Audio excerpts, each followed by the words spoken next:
Première mathématique, trigonométrie, vidéo numéro 1. Alors nous allons apprendre à trouver des angles en degrés sur le cercle trigonométrique. Alors, déjà il faut savoir dessiner le cercle trigonométrique. Je dessine un cercle de centre O, de rayon 1. L'origine des angles se situera ici. Si je tourne dans le sens anti-horaire, donc le sens contraire des aiguilles d'une montre, j'aurai des angles positifs.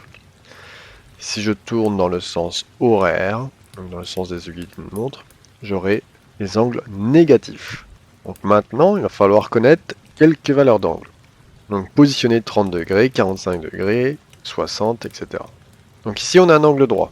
Donc les angles vont se mesurer comme ça. De 0, je veille jusqu'ici, et ben j'ai fait 90 degrés. En partant de 0, je suis arrivé ici, j'ai parcouru 180 degrés. En partant d'ici, et je fais tout ça, 3/4 du cercle, ça correspond à 270 degrés. Et si je fais un tour complet, j'ai parcouru 360 degrés.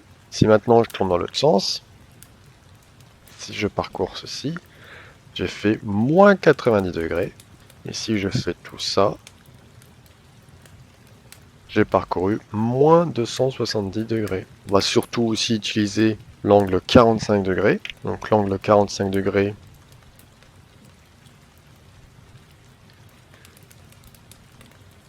c'est couper en deux la part du cercle ici. Le quart de cercle coupé en deux, j'aurai 45 degrés. 30 degrés, ça se situera ici. Donc je parcours cet angle-là. Et on utilisera aussi 60 degrés. Donc il se situe ici, 60 degrés.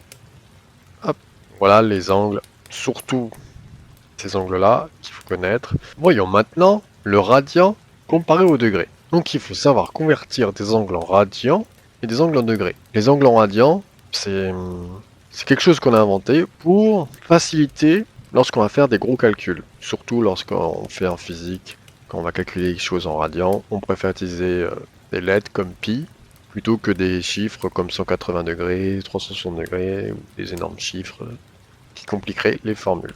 Donc si on a 0 radian, bah, ça correspondra aussi à 0 degré. Ok. Il va falloir connaître quelques angles. 30 degrés.